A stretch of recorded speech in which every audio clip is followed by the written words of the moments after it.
guys? Welcome to the Follow Me Show. You are here with your hosts, Drew. and Dee Dee. Are you going to do it like that every time? Probably. Okay.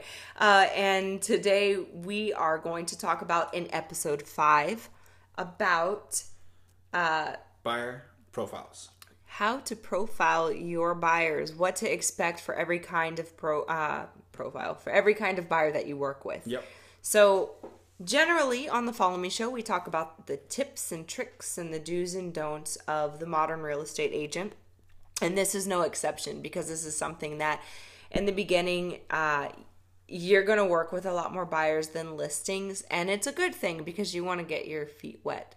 So buyers are the best way to do that. And you might, unless you can pick up that phone and then get the listings. oh, hell yeah. But generally speaking, buyers are a lot easier to come by as a rule.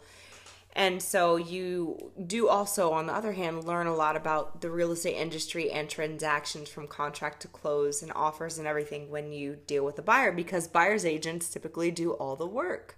So this is true. yeah, not a bad thing. So when you become a listing agent, do not have that mentality. You're going to have a lot of people that say, hey, I became a listing agent so I have time, so the house is working for you.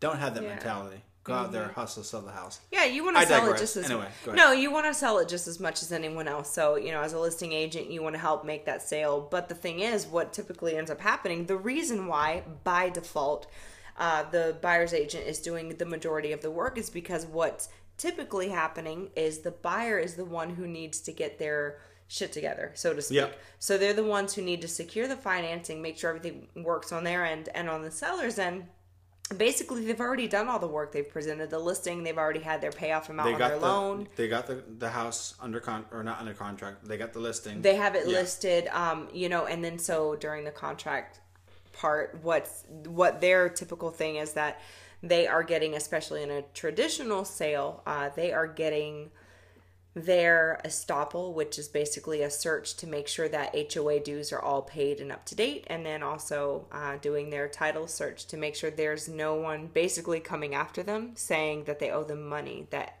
somebody's put a lien on the house or what have you. That's details. Yeah, I Whatever. digress. Yeah. So let's talk about the different buyer profiles. Yes. So I'm going to ask you a few questions then. Mm-hmm. So, in your experience, what has been, or what's the 4 categories? Because you've blogged about this. Yeah. So what's kind of like the 4 major categories of buyers that you're going to see?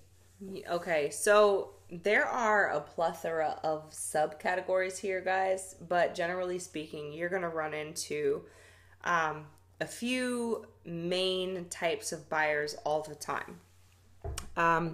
So let's start with the first-time home buyer, because those are the ones that are the most common to work with. First-time home buyers? First-time home buyer, Okay. yeah.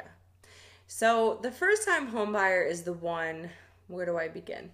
There's so much to know about the first-time home buyer, and they are definitely going to be the ones that... Very emotional. Yes, they're going to be the ones, and I will definitely get to that, because that's going to play a huge role in how the transaction can play out. But all right, here's profiling a first-time home buyer.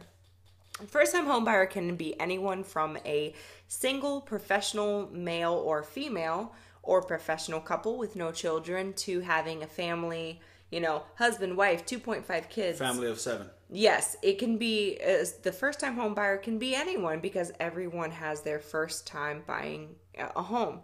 But what you'll see is a common thing is that they will be purchasing a home, and this is really specific to the Florida area, but they're going to be buying a home typically $300,000 and under. Yeah. So what that means as far as financing too is that they're most often, unless they're paying cash, which most first-time home buyers are not paying cash, Nope. They're using an FHA loan. And so FHA, I think the cap on FHA in Florida, if I'm not mistaken, is $277,000 for the loan amount. So the house can be a little bit more, because on an FHA loan, you're putting 3.5% down payment. That is what is required to put down on a loan. So say, for instance, you're buying a home that's $200,000, and that's a definitely a common range for Yeah. a first-time home buyer. Their down payment has to be at least $7,000 that they have cash that they can verify where it's coming from, and and so $200,000 loan, they're basically getting a loan amount of whatever the difference is, 7,000. Okay, so that's like 193,000. Basically, details. I'm sorry, I get into details a lot, but you get my drift. Wait, what we're saying is, a first-time home buyer is going to do FHA financing, and they're going to have a down payment of at least 3.5% for the home. So here's what is to be expected of the behaviors and normal patterns of the first-time home buyer. It's their first house. They're scared as shit most often. Terrified. Or at least one of them are. So let's say you have a family or a couple. One of them's scared.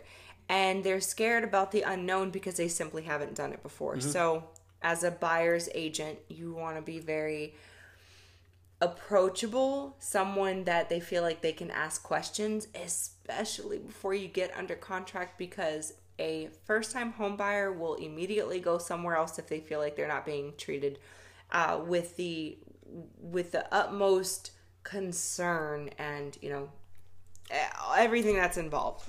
So what you're saying is they're kind of paranoid. Yeah, they're very paranoid, and understandably so. It's the first time, and it's a new terrain for them. Yeah. I remember a few times when you're working with some first-time home buyers, mm-hmm. you'd get crazy calls all the time. What's this paperwork for? Why is my lender calling me right now? Yeah. Do we have everything? Right. I had a buyer once that, kind of freaked out and said, I gave them... Okay, so basically they had their conditional loan approval, right? And the conditional loan approval is saying, hey guys, you're approved to get this house, but you just have to basically send in this information. And I think it was like W-2s and something like that they hadn't yet received. Well, my buyer texts me at 11 p.m. and saying, why do they need this information? I don't understand what's going on. I'm kind of freaking out. We gave them the information. Does that mean that they didn't have it for whatever reason? What do we need to do? She was in a panic. And this was, I think, a week before closing. So she was really scared. I remember. Yeah, she was really scared about what that meant conditional. We're over here trying to have some wine. Especially at 11 p.m. And yeah, she was really scared. And so, I told her, hey, no worries. Let me get with you in the morning and we'll find out from the lender. She kept texting anyway. She didn't care. They are an irrational bunch. And I say that in the most loving way. Yeah. But, it's new. Like you said, it's new territory. So expect those kind of irrational, paranoid questions. Is everything going to work out? Oh my God. Yeah, and again, I'm just going to say this, and I think you guys already know this. This is not every first-time home buyer. I've had a lot of really chill, even more chill than I was during the transaction. A lot of chill buyers that were like, oh, yeah, it's cool. And they didn't care if, the appraisal came back a little bit lower than expected. They're like, oh, we'll just put more skin in the game. And they were okay with it. But, we're talking to the majority here. Yeah. So, that's kind of rare. Anyway, what I ended up doing with that buyer is I said, hey, listen, no, you're fine. We just have to send the paperwork in. And it can seem really stressful because the first thing she heard was, I'm not getting this house. And that's not what that meant. So to put her mind at ease, and this is something I would highly suggest if you have the ability to do, I immediately took her over to the house.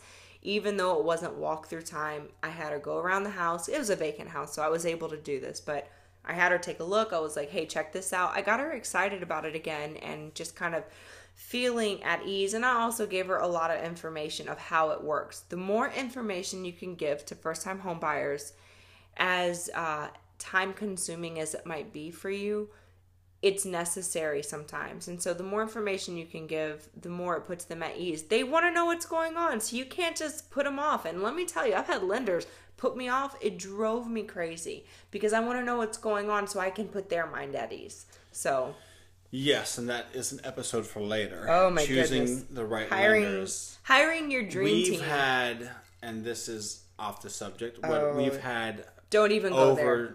Don't even go there. About 14, 15 deals that didn't go through. Yeah, and it was all from buyer financing. Yeah, no, that's an episode for later. We were partnering with the wrong lenders. Yeah. Anyway. Yeah. Whatever. No, that's definitely something we want to talk to you guys about because it happens. Yeah. And you know what? The thing is, it gave us a lot more experience, but there were so many things that could have been avoided. Yeah, exactly. So that's why it's good to listen to this. Oh, yeah. Hey, learn from the mistakes we've already made and the trial and error. Exactly. Okay, so the first-time home buyer, again, so here's what to gather from a first-time home buyer. Typically, their financing is going to be FHA. Again, that's typical. It doesn't mean every time. They could use all kinds just depending on what their situation is. But for somebody who really wants to get into a house and they want to finance it, they have the down payment. FHA is the way to go because it has a lower down payment versus conventional. Depending on your credit, it can be anywhere from 5 to 10 to 20%, and 20 is very standard. So, FHA financing, they are a lot more emotionally involved, and understandably so, and they definitely want to connect with you and feel like they can ask questions. So I'll tell you, my personality is more business minded. So when that happened in the beginning, I wasn't extremely empathetic to their situation because I'm like, get your shit together and stop crying. Let's go. So don't do that. Yeah, don't do that. Yeah, you want to understand what their situation is. And, when we bought our first house, although it was super quick, I could understand what the anxiety. Fear is. Yeah, the anxiety. So that's what you're going to deal with. But thank you. Okay, so what kind of houses does the first-time home buyer normally buy? Because they're typically a family, it's going to be a single family home. A non-attached 1-unit dwelling. 3-2, 4-2. Yeah, it's going to be a 3-2 single family, and in Florida, Fence. you're going to see a lot of pools or not pools, either way. The pool will drive it up 10 to 20 grand, so you're going to see that. Some of the areas, if you guys are listening and you are in Central Florida, some of the areas that you'll see a lot of first-time home buyers are going to be in areas such as Waterford Lakes, Avalon Park, 32828, 32826, 32825. Yep.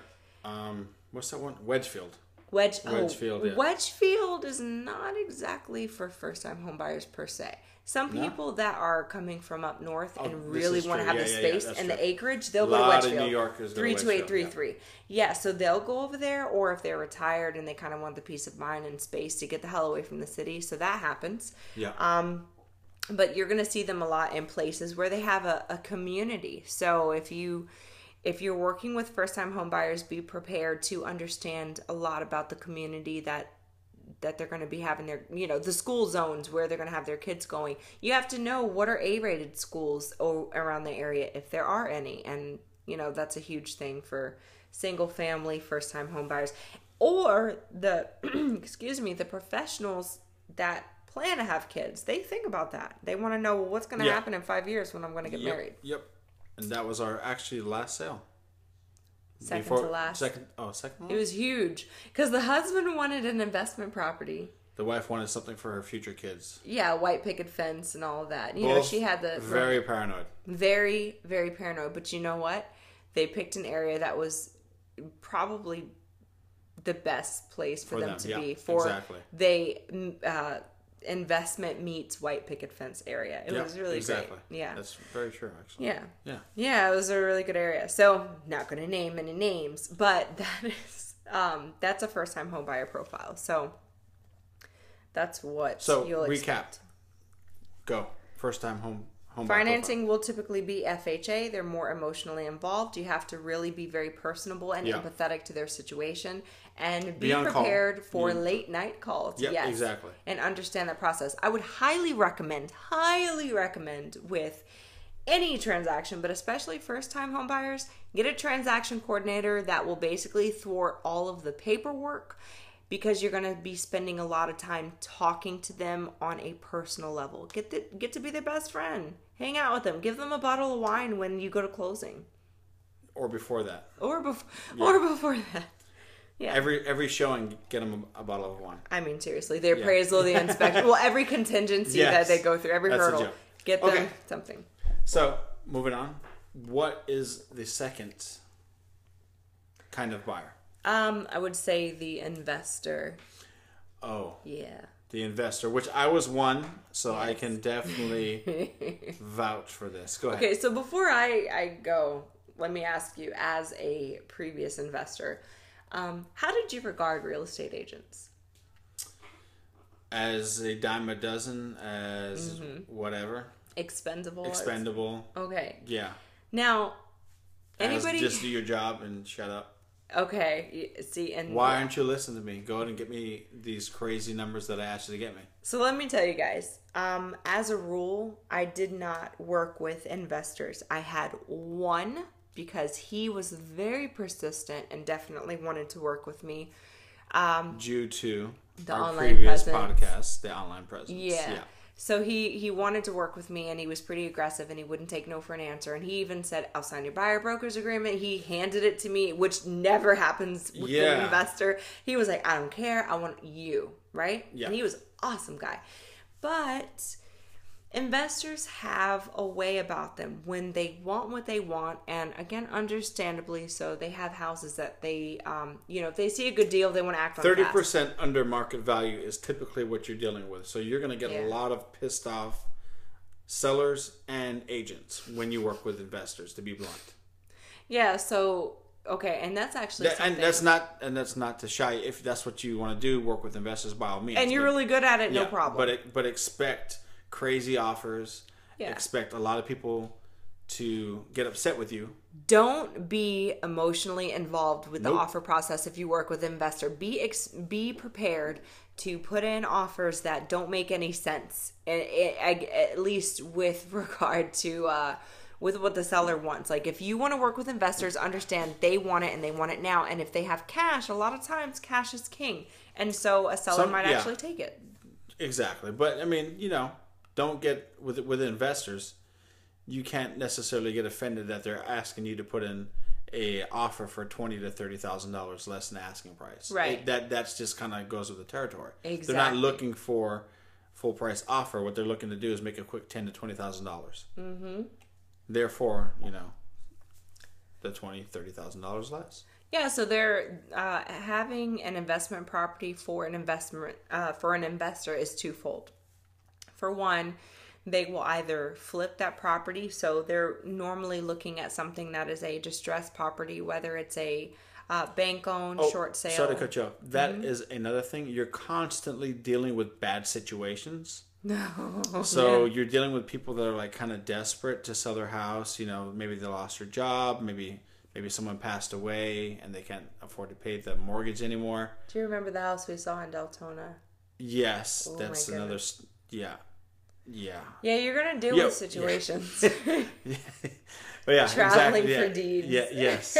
Yes. Yeah, so you can get yourself as an agent, and if you're an investor who's getting a real estate license too, or just an investor, like you're gonna, especially if you're new, you're gonna see a lot of situations that if you have like a mentor telling you to go do those things like you did. Thank you. You're gonna see a lot of situations where you're like, what the fuck? Yeah, exactly. A lot of what the fuck situations. What the fuck? Yeah. Okay, so I'm gonna go back and say there are two types of two reasons mainly why an investor is buying a house.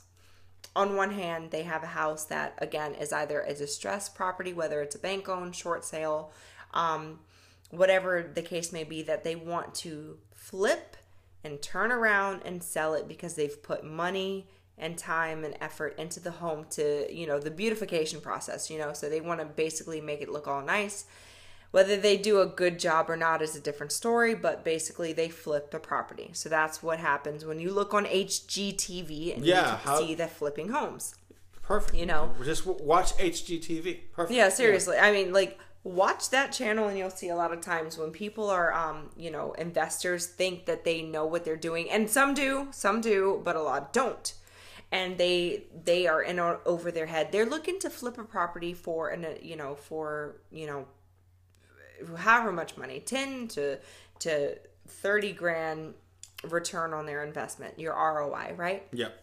Okay, so there's that one objective.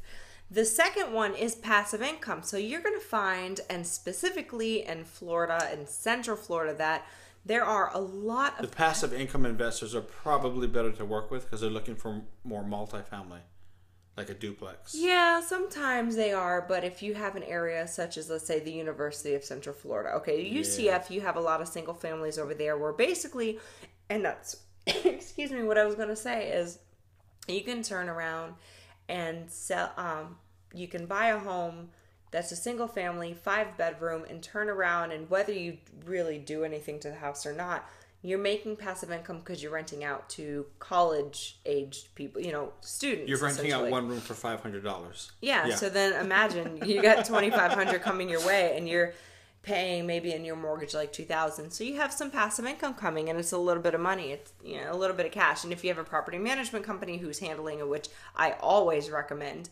if it makes sense financially, then you have a little bit of passive income coming your way. I personally, I'm just going to tell you on a personal note, I think there are better ways to make passive income.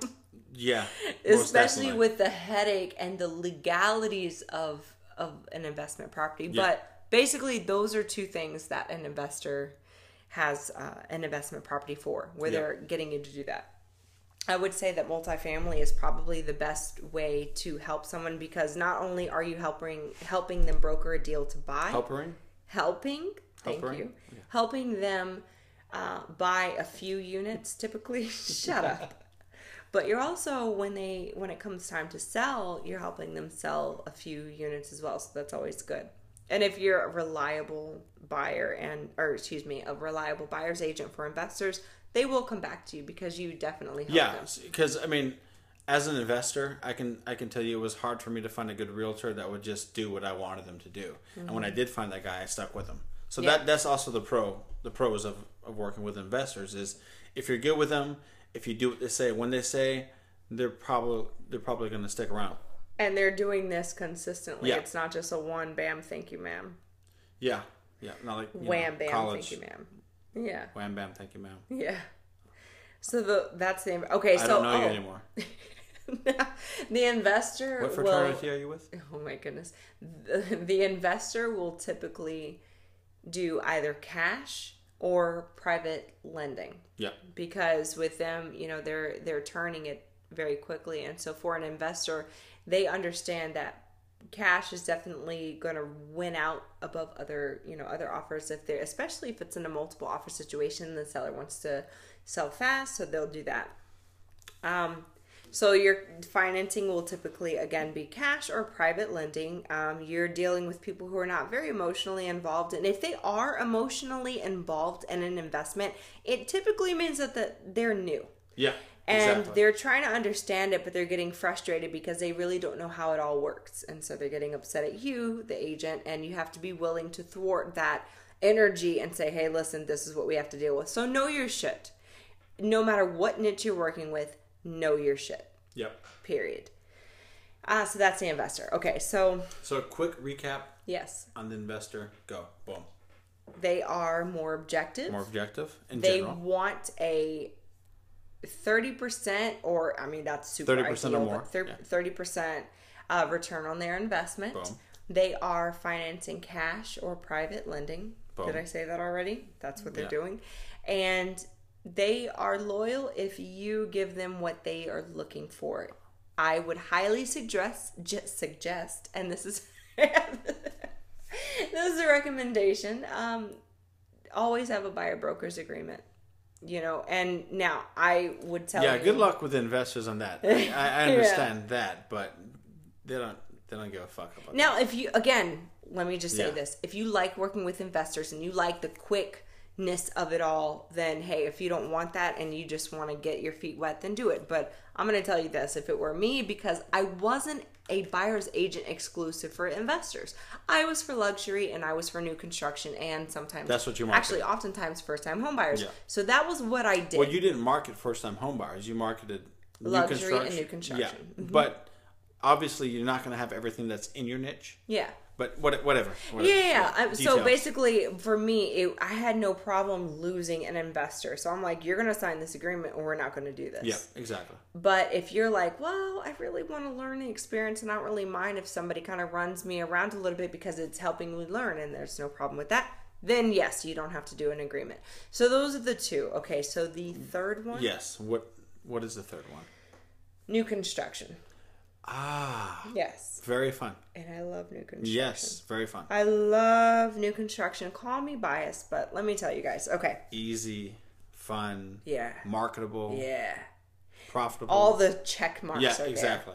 there. New construction's fun. If you're in a new construction area, and if you're with us, you probably are. Yeah. In Central Florida. So yeah, if you're with Follow Me Realty, then you're going to have a lot of opportunity for new construction. And the reason being is Central Florida is constantly growing. Right now I mean, Florida in general, Central, South, West. Yeah. We are the third largest ranking area for millennials and economic growth, if I'm not mistaken. I might be saying this wrong, but basically it's right now top 10. We're in the top 10 where we're growing fast in Florida, and specifically Central Florida. And so with new construction, especially in an area such as Medical City, Lake Nona, 32827. 32828. Although the also, big boom was 2000. Yeah, not as much for new construction. No, that's more for existing homes. It was like one builder that was doing. You're right. I'm talking 2010. Yeah. Okay. Yeah. Well. Yeah. Exactly. Yeah, okay. So right now, the big boom. Well, not right now, but the big boom was in Lake Nona. In Lake Nona, and that was Medical City. It's still and that was booming. It's on the tail end right now, but still there's a lot of new construction. What's starting to happen is that it's happening in St. Cloud more.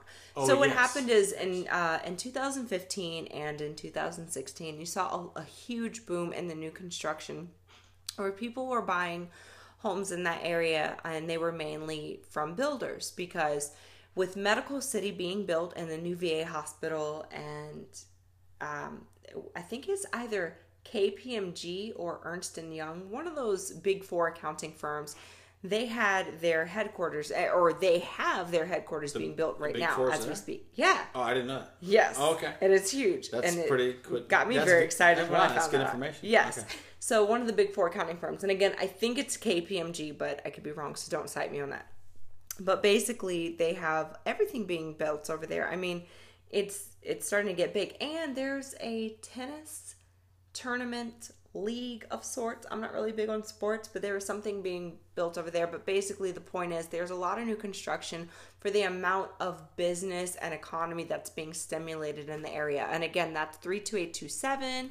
The outskirts is 32832, which is Moss Park. And so you have all of this new construction coming over. So as a result, of course, there's a boom, and buyers want to buy.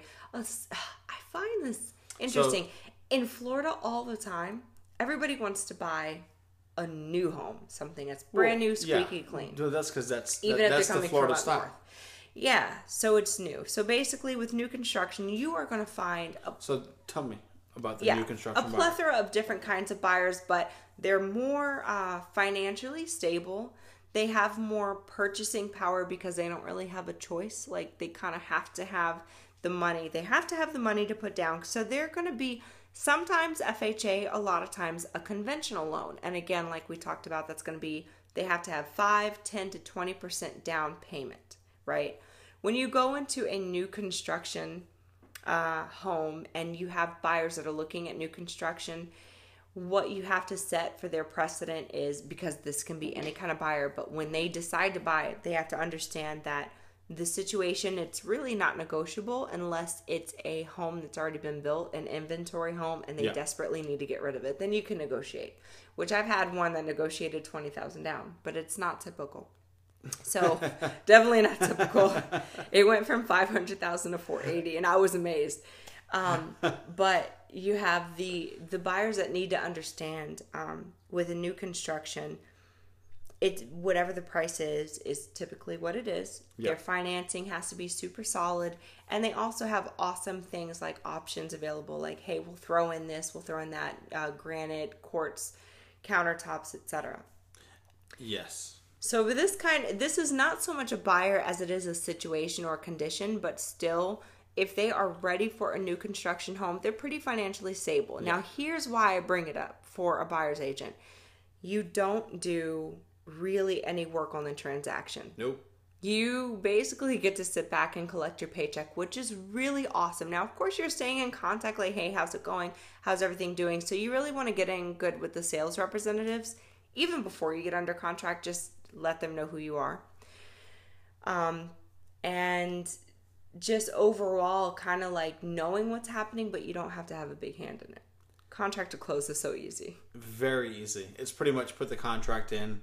I'll see you at the closing table. Yeah. I mean, that's an exaggeration, but Not No, really. not really. I mean, that's pretty much how it is. They have a few additional inspections for new builders. They have the drywall inspection, which is not typical with anything else because with any other existing home, because a drywall inspection isn't required for an existing home, right? So new construction, they have a few extra things, but you almost never know about it unless you're constantly talking to your buyer. Now, here is the contingency. You have to get a buyer broker's agreement outlining your terms. Boom. You have to. Have to. Because otherwise we'll have the situations that happened a few times. So this is what can happen. Let's say you've been working with this buyer and they're all gung-ho and, on a Sunday... How many times does it happen to us? It did actually, with new construction, it didn't happen that often because I was pretty good with my buyers. They loved me. It happened a few times where we're like, wow, that's $7,000 that we didn't get. Yes. Ultimately, he didn't get his house either, so I'm not too upset about it. There was one specific time that definitely happened. Now, this is what I did because buyers, and this is what I was going to say, in a scenario where they're driving one Sunday afternoon, they're not necessarily looking to go for any open houses, but they go by this new builder and they're like, hey, as low as the 300,000s, take a look at our homes, right? Okay. They go over there, they see this model home, they're like, oh my God, I love it. And the builder says, hey, are you working with a buyer right now? Oh, yeah. Now, they might say, yeah, and the buyer and the sales representative is like, well, they're not here with you, so they can't really represent you. And yes, guys, that does happen, and it happened to me. Or the buyer thinking... Stop. Let me stop. Let me stop you. Break that down, because that was a little quick. Yeah. Break that down, what you mean by, this can happen to you. Okay. So on one hand, you might have a sales representative from a builder, and I love new construction. Okay, so these are new agents. These are sales representatives that work exclusively for new construction. So they have a contract with them. They are not with a Keller Williams. They are not with Follow Me Realty. So they're realtors that work exclusively for the builder of the new construction homes or condos. Yes. Okay, go ahead. Not just new construction. So they say, hey, do you have somebody who you're working with? Now, here's the thing about that question. They might not even ask. They might just say, hey, and this is kind of diving in a little bit deep, but just to explain how it will happen. Yeah, yes. This is important. They may or may not ask that question, but if they ask, a lot of times what's going to happen with the buyers is they might say, yeah, we're working with someone, and they may give their information, but it's not guaranteed unless you've given them that information to say, hey, if you have anybody, here's my business cards, give it to them. Yeah. You got to tell them that. You got to put your face in front of them. Or for some reason or not, and this has happened where the buyer feels, well, if I don't tell them about my agent, I might be able to actually shave off a little bit of what I'm paying. And so they'll say, oh, no, we're not working with anybody. And it happens. It's understandable. They're trying to get as much as they can. Yeah. So you have to protect yourself. So CYA and cover your ass and just make sure they have a buyer broker agreement because that can be the smoothest transaction you ever deal with as long as you have a buyer broker agreement that outlines your terms and conditions saying, I will get this much on my transaction fee. Yep. And I will definitely get a commission for any home you see between this date and this date. And can you explain a little bit more about the buyer broker's agreement? Okay, go ahead. So a buyer broker agreement, again, I strongly suggest anybody working with anybody, you should have one. But like I said, it says the terms are very basic. They say you agree to work with X agent from X date to X date, and this is your transaction fee. Those are the basic things that you'll see in a buyer broker agreement. And it's for legal purposes, right? Well, so that way, if someone tries to go under contract without your consent, they're not allowed to. You can then have that piece of paper. Well, you can just tell them, like, and this is when you have the agreement signed, you don't have to freak out and panic. You don't have to say, wait a minute, but I was representing them. You just say, hey, no worries. Just make sure you put me on that contract on a new construction. Or, hey, listen, sorry, but this client is working with me and I have an agreement. And then once you say, hey, I have a buyer broker's agreement, they will immediately understand. They're like, oh, okay. Not only will they understand, but they'll back off because you could technically go after them for your commission. Yes, exactly. So that's an important piece of paperwork for new construction people. And especially new construction people. So what ends up happening with new construction specifically is that a lot of builders, I've heard them say this to me, is that they won't even honor, even if the buyer is saying, yes, this is my buyer's agent and I love them so much and here's their name and here's their information. They won't honor that unless you have a signed buyer broker's agreement saying, and I've had this situation. And they wouldn't even cover the transaction fee unless I showed them and presented them with a buyer broker's agreement saying, yes, they agreed to these terms. So the situation that happened is basically this. The buyer and the seller went to the property. They're like, oh my God, I love this new construction. The buyer went to it. I'm sorry, yes. The buyer went to the new construction home.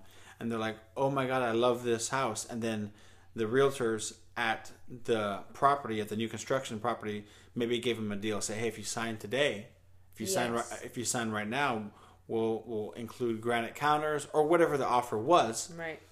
But they were signing with that specific real estate agent. Mm-hmm. So therefore ousting you. Yeah.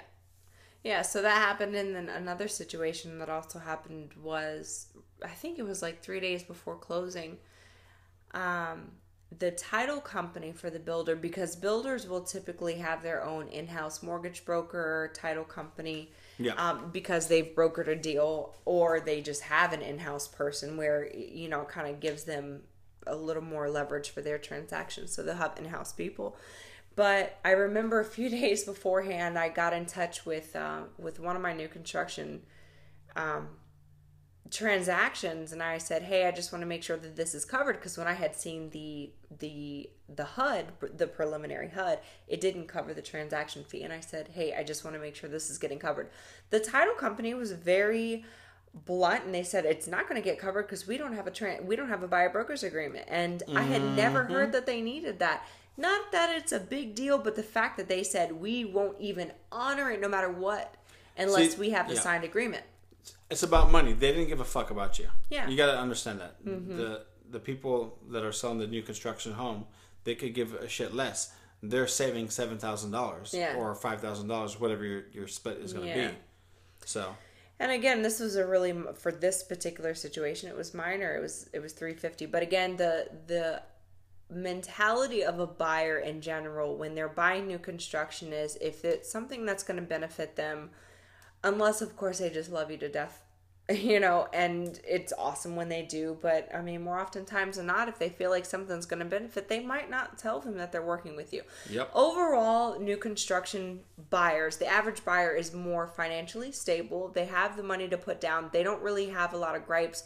They're not looking to try to lowball or negotiate a lot of things, because quite honestly, they can't with new construction, and they're okay with that. They have to be okay with that. So they typically have more money. Yeah. Or again, or more credit, whatever it is. Or they just, they have the down payment and the credit's legitimate. Yeah. And that's it. And they're ready to go. There's not a lot of wiggle room with a new construction listing. So with new home sales, it's awesome for you as an agent. I couldn't recommend it enough. Now, for another podcast, just to throw this out there, with new construction, what's awesome is most of the builders don't care if you market their listings. So you can use a lot of their high-resolution stock photos to say, no, they actually like it. They like it because you're providing value to them and you're promoting their new construction home. Yeah, which I got to tell you, I can't understand why any listing agent would ever care that you're promoting their shit, because you're helping their house sell. That's for another podcast? That is for another podcast, included with why people can't stand Zillow, because it doesn't make any sense to me, but it's a two-fold there. Okay. So those are the three. So new construction. Those first-time home buyer, investor, and then, and there's a fourth coming. Okay. But to recap on the first-time home buyer, not the first-time home buyer, the new construction, they are typically a little more credit-wise stable.